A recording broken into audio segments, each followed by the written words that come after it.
This is Jillian Michele Johnston, and you're watching the Keith Andrew Network. This guy is great. I mean, I'm having the time of my life. Come on and listen to us. It's great. I can't even believe that I had this opportunity.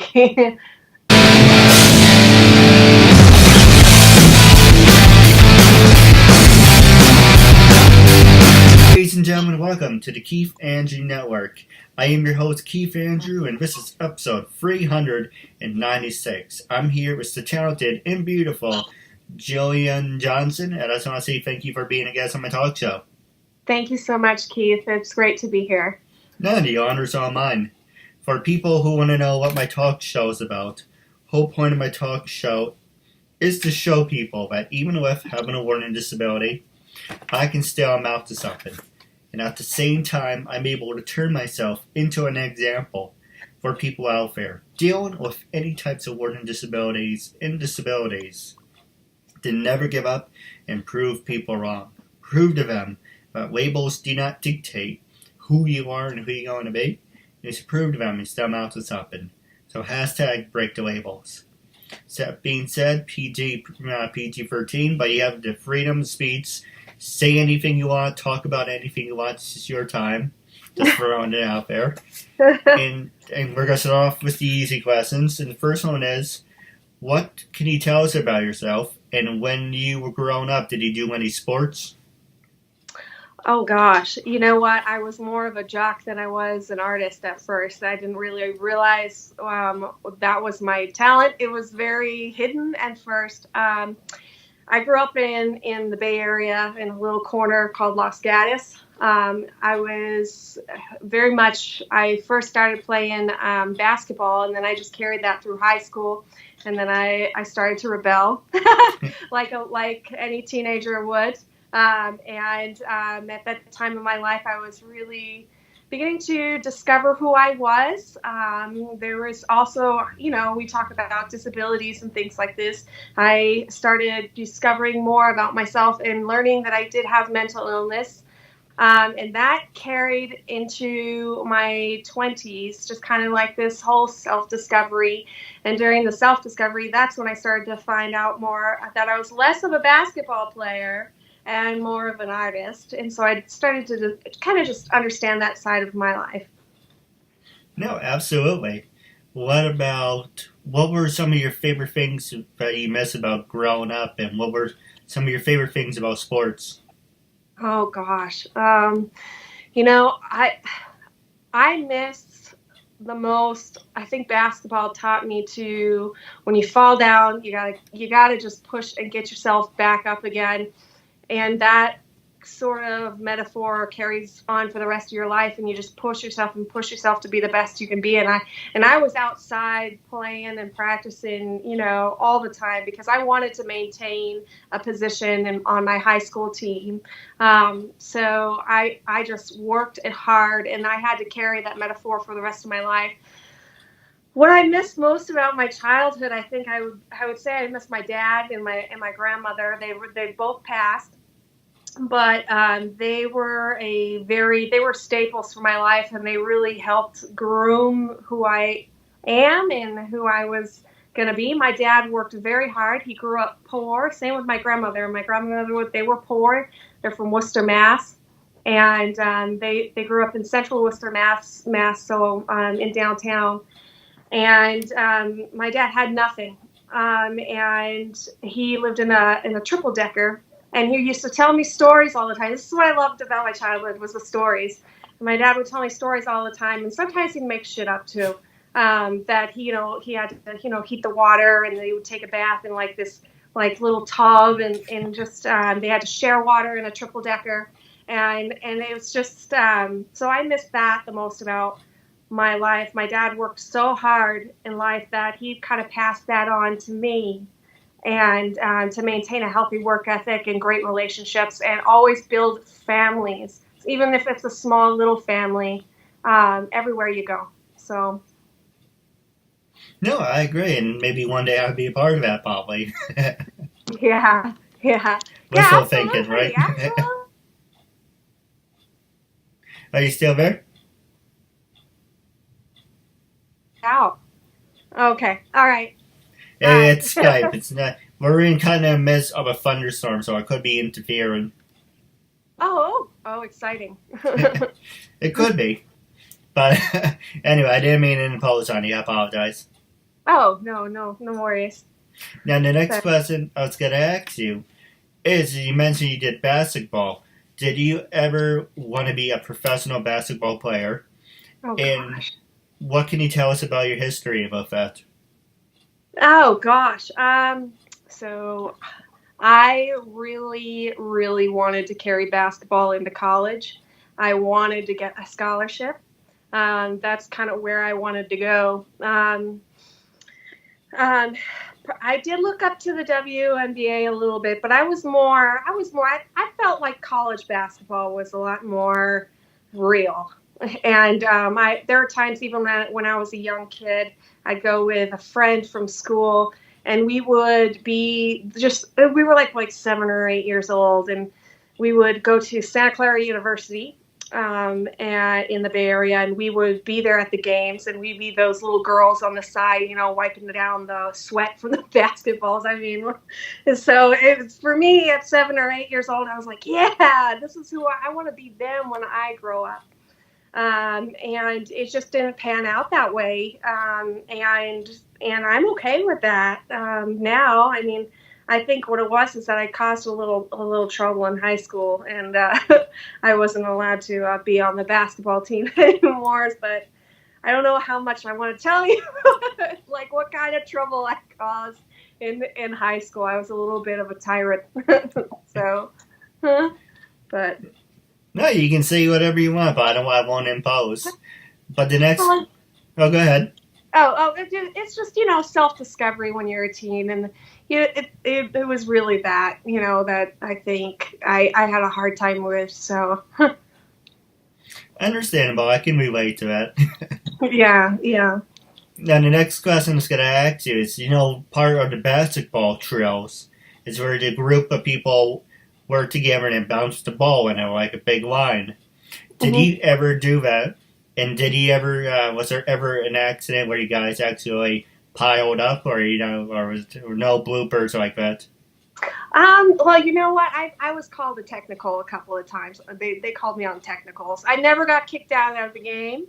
But I was definitely like some girls play rough. It's almost like a derby, but you've got a ball, and I definitely took some of my inner aggression out on when you go to rebound the ball and it comes down and you got all these hands going up, and I was like, I knew that I was like just this beast that would go through, and I'd be like, no, it's mine, it's my ball. So yeah, and I did. I got some technicals every now and then. And the fouls, I mean, I practice free throws on a regular basis, so I mean, I never struggled with that. Did we pile up on each other? Yeah, I broke my ankle once. I think it was during like off season. We were practicing in high school, and we joined these little local leagues. The team I went to a school.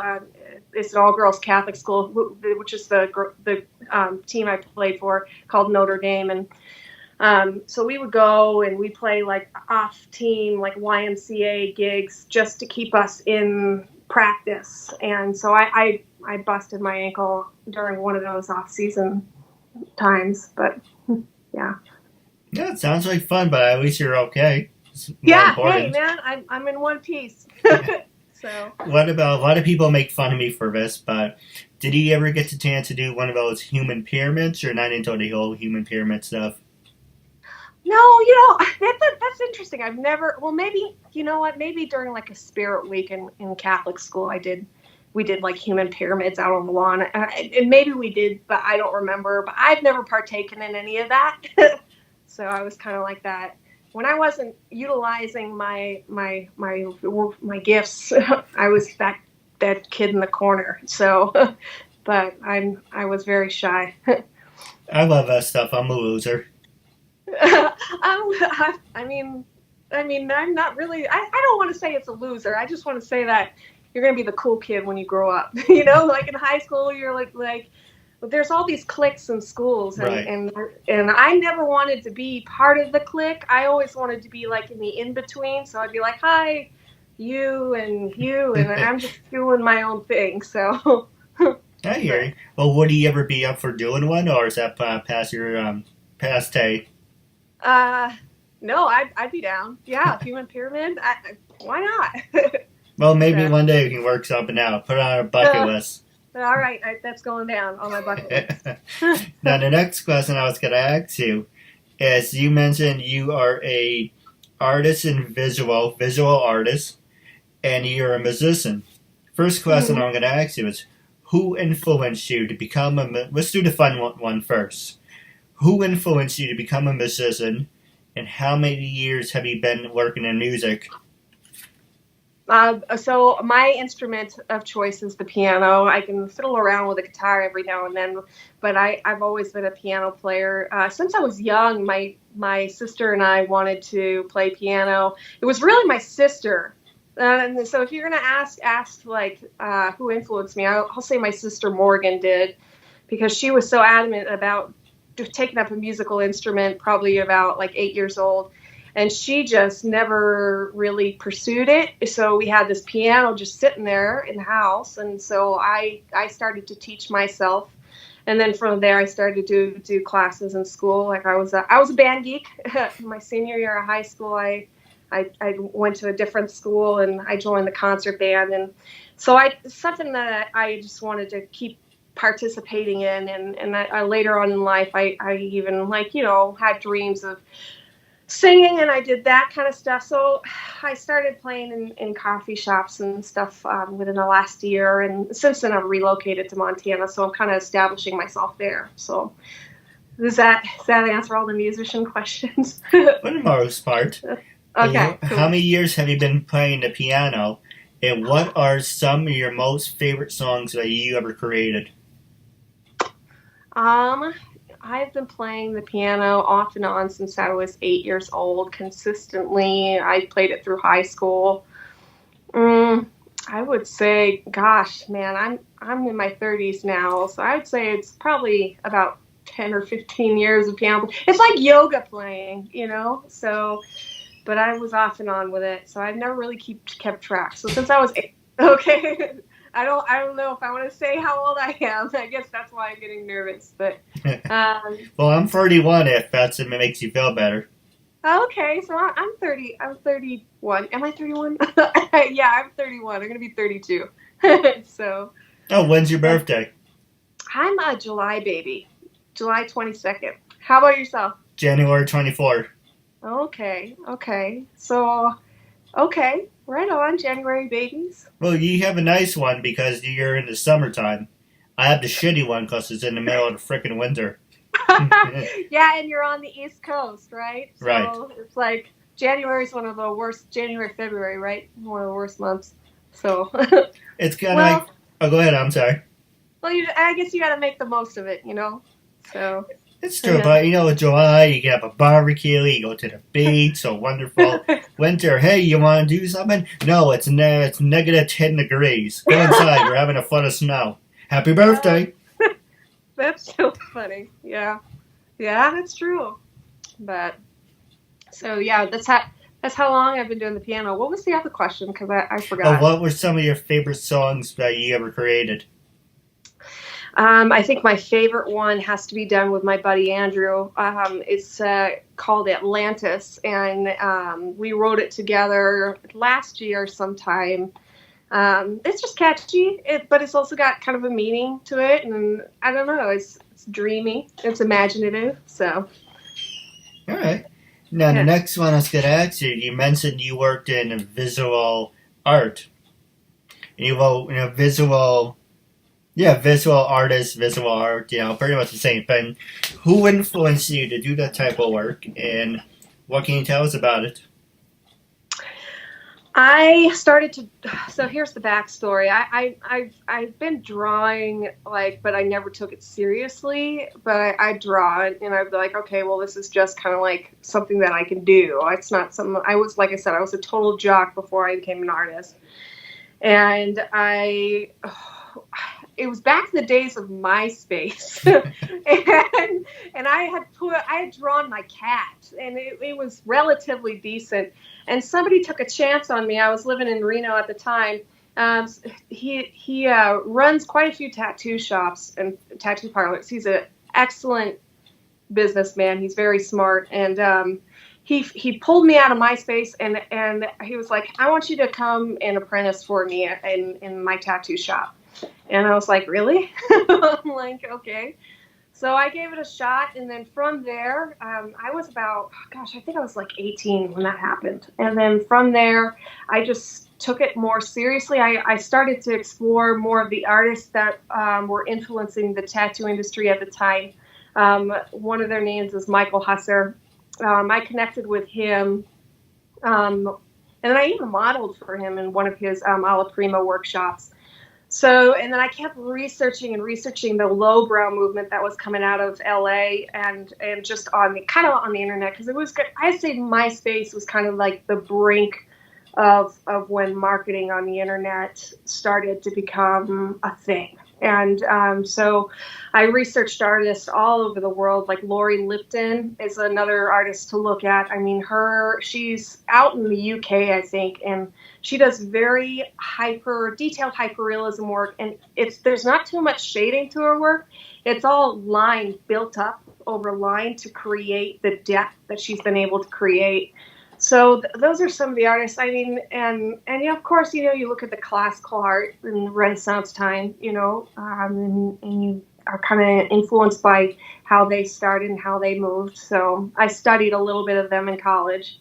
And yeah, I mean, eventually I found myself, and through all of that. So I guess that's it was the movements that inspired me the most. So. Yeah. Well, in my case, people refer to me as the bowel movement. Oh, okay. Well, thank you. I like poop humor, so I mean, I'm game for that. So thank you for breaking that ice. Well, I think you can do laps around me. Just throwing it out there. Wait, doing laps around you with my gas? I mean, well, that too. But I mean, look, you're talented, you're beautiful, you said you did modeling, you're a musician, you work in visual arts. You're more of an inspiration than I am. Oh, thank you. That's very sweet. But I was all about and gung-ho I watched a couple of your interviews before, like with other either artists or actors. And I was like, I really like what this guy's doing, because it is like, there is a stigma out there. And I've felt it too, even because I have depression, anxiety, and I've had a couple of bouts of like agoraphobia as well. And there is like a stigma out there to prevent these kind of people from progressing. And when in all actuality, I feel like our brains are wired in a certain way to be in the fields that we're in and to succeed. And we're more unique. We're not so original. So in some of our work. So yeah, you have a really good thing going on, Keith. Yeah, I appreciate it. And if it's a possibility, I would love to work with you down the road.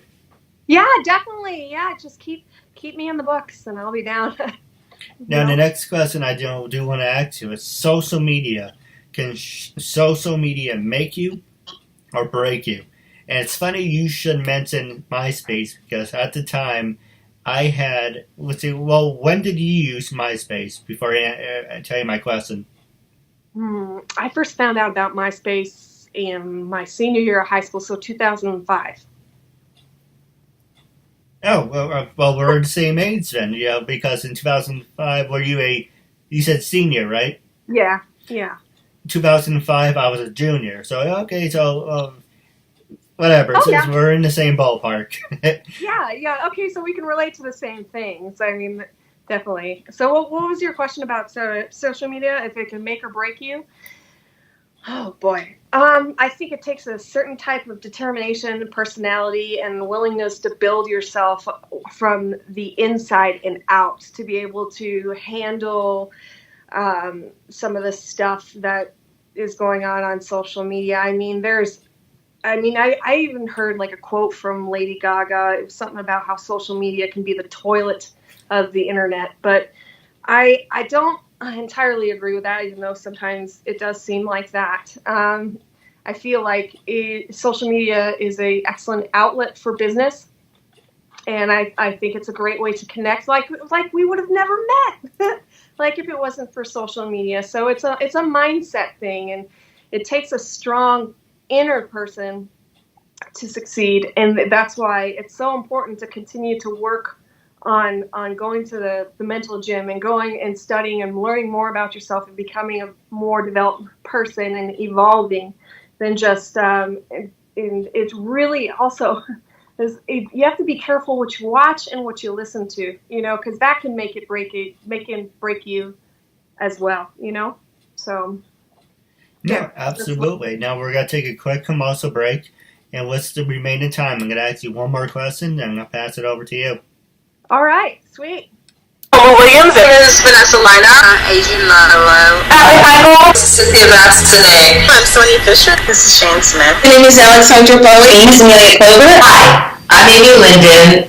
Hi, I'm Anita Pope Brown. Meg Green. Hi, my name is Asata Caldwell. Hi, everybody. I'm Brooke Percy. Hi, I'm Brynford. Hi, I'm Casey Dunn. Hi, it's Cassandra Kavinsky. Hi, I'm Christina Briza. I'm Cindy Hogan. I'm Courtney Sinella. Hi, I'm Daisy. My name is Deborah Jane East. Hi, my name is Danielle Marcia. Hi, everyone. I'm Victoria London. Hi, I'm Heather Crona. Hi, I'm Heather Callahan Stevens. Hi, I'm Jay Nicole Ralph. My name is Jamie Patrol. My name is Turi. My name is Julia Brankovich.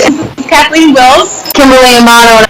Hi, my name is Laura Putton. Hi, I'm Laura Chapanis. Hi, everyone. I'm Melissa Damas. This is Michelle Mupo, a.k.a. Fuchsia. I'm Rachel Olivera. Hi, my name is Sarah Joy Mount. Hi, I'm Susan Winder. Hi, everyone. This is Venus Leone. Hi, I'm Cheryl Tana. Hi, I'm Stephanie Herrera, and I was just on the Keith Andrew Network. It was tons of fun. We used up all our time and then some. I really recommend this show, and try to be a guest on Keith's show. It was super fun.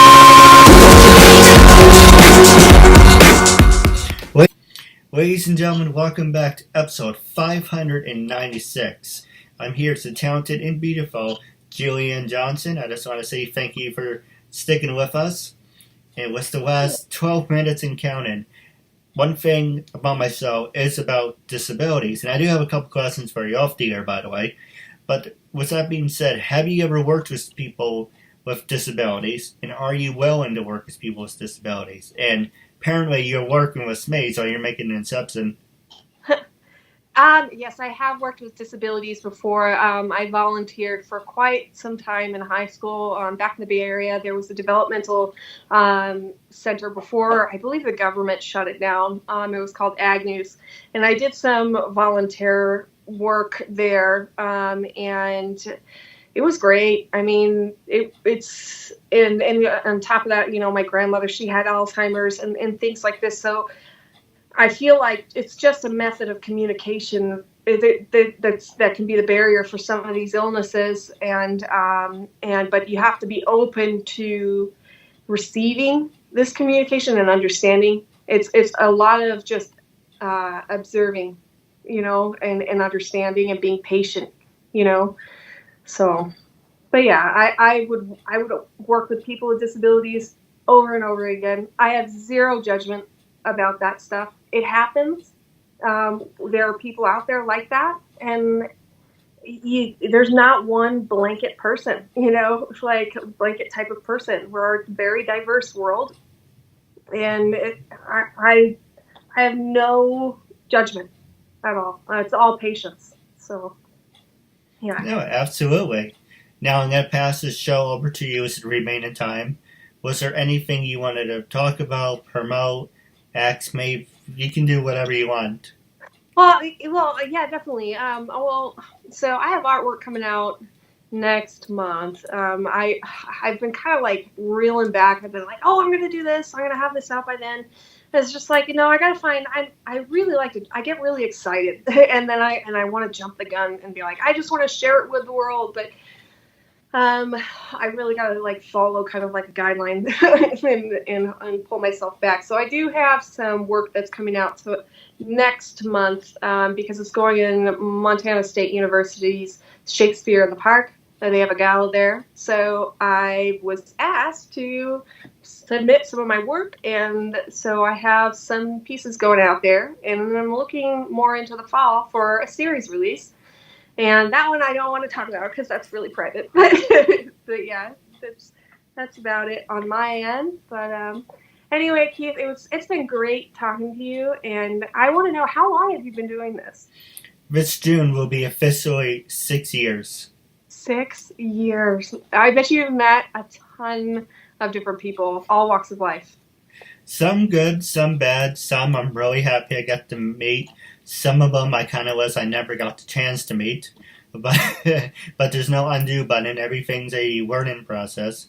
It's like that quote says, I entered in your life either for a reason or to teach you a lesson. And I can't, if I find it, I will share it to you. But I just really like it. It's like, this happened to you either to teach you a lesson or it happened to you for a reason. I thought it was really interesting.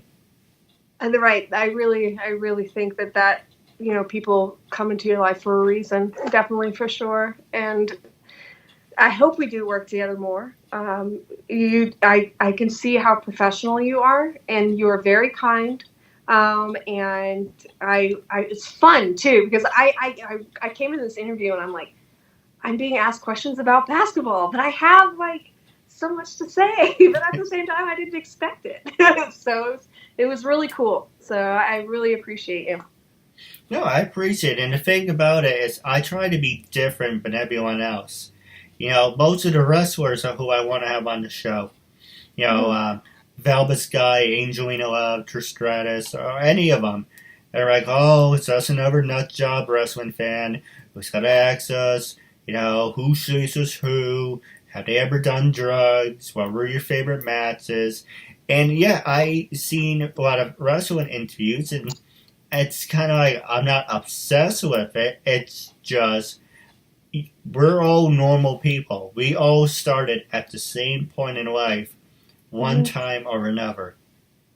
And I'm going to show you, I'm going to treat you like a normal human being. So life growing up and all that fun stuff. Yes, I'm going to ask you some wrestling things, but you have the right to tell me to shut the hell up if you don't want to answer it. But it's not going to be like, hey, remember that time you hit her in the head with a steel chair? What was that like? Did you see stars? Was there any consequences? But it's kind of, my brother's perfect example. He was online at this Comic-Con, and his fan says to Jerry Waller, because they asked a lot of stupid questions. It's like, Mr. Jerry, the time you had a heart attack on live TV, was that staged and what was it like? And everyone behind my brother was like, it's like, you idiot, you don't ask someone that type of question. Yeah, definitely. But, it's not going to be stupid questions like that. But, we're going to have fun. It's going to be different and spontaneous. And, hey, you're making a new friend out of it, so win-win. But I do have a couple questions where you're off the air. But wrapping up, when I first approached, my last two questions. Are you on LinkedIn, Twitter, Stage 32? How can people follow you on social media? And when I first approached you to be a guest on my talk show, what was your first, you can be brutally honest, I want you to.